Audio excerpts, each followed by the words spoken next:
que se apresentam aqui. Qual é o dia? 29.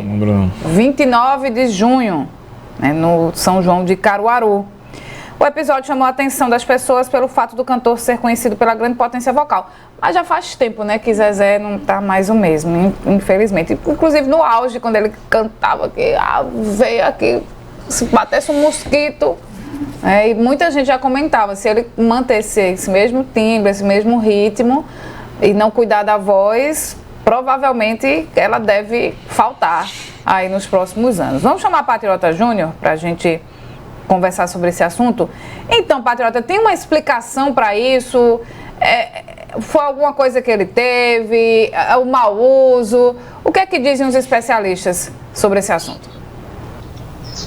É a chamada presbifonia, viu, Renata? Não é uma doença, eu já aprendi aqui com a doutora Cláudia Raposo, que é fonoaudióloga, está aqui com a gente, mas é um processo de envelhecimento natural da voz, né? E a partir do momento que começa a atrapalhar as atividades laborais, a vida social, aí exige um pouquinho mais de atenção. Quando não há essa atenção devida, né, por parte de um especialista, aí a voz acaba indo embora, né? A gente vai conversar sobre esse assunto aqui com a doutora Cláudia Raposo, que é fonoaudióloga. Doutora, bom dia, bem-vinda à Rádio Cidade.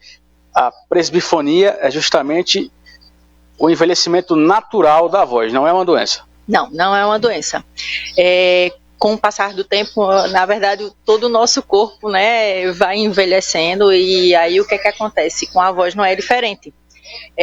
A produção da voz é um complexo, né, bem diferenciado, mas que envolve musculatura.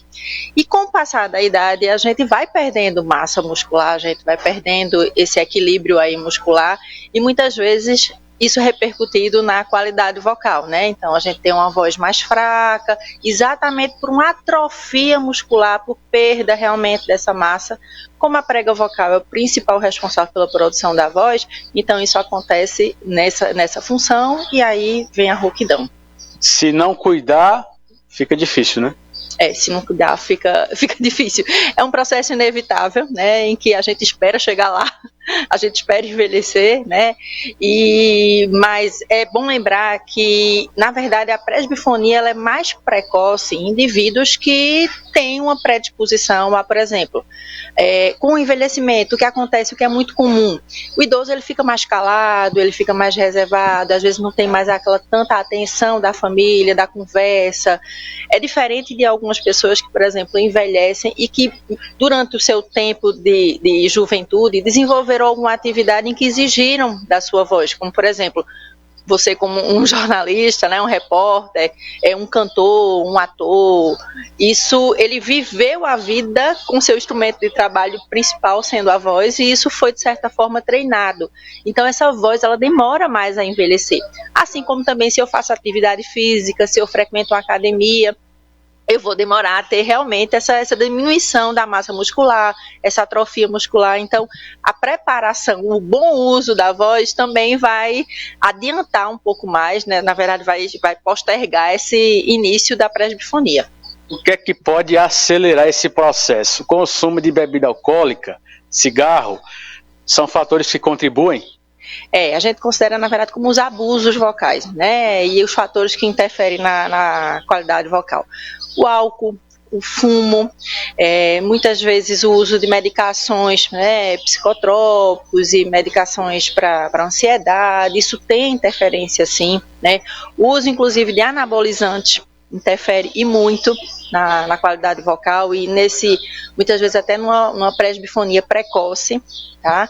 Mas de uma forma geral, o abuso vocal intenso, sem a preparação específica para isso, o uso de fumo, o tabagismo, incluindo aí também a questão dos cigarros eletrônicos, né? Que isso hoje a gente tem se difundido por aí, eu tenho recebido muito pacientes fazendo uso disso, que naturalmente hoje, sendo jovens, já apresentam alterações, né?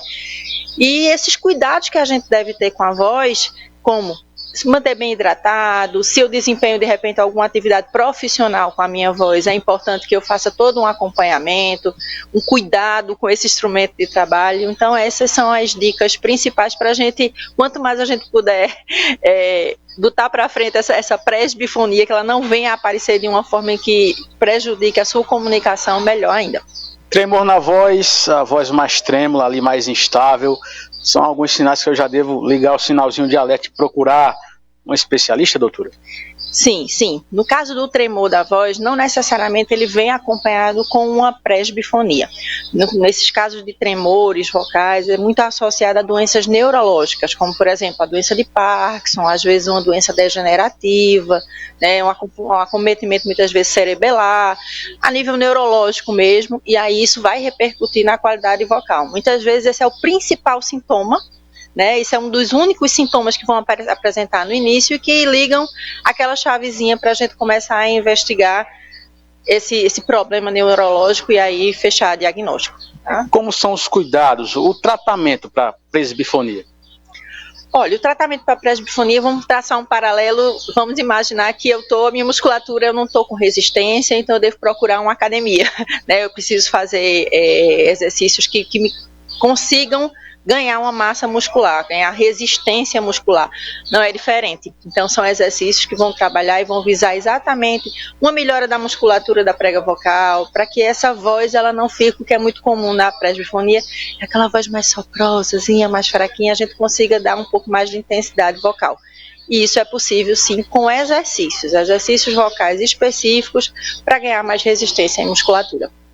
Perfeito, obrigado pelas informações. Conversamos aqui com a doutora Cláudia Raposo, que é fonoaudióloga. Cuidados são indispensáveis, né? Com a voz também, para evitar esse envelhecimento, principalmente para quem trabalha com a voz, né? Renata, Mário, eu volto com vocês. Obrigada, Patriota, pelas informações. Um cheiro para a doutora Cláudia Raposo também. Pois é, né? Jornalistas, cantores, atores, professores. Essa galera tem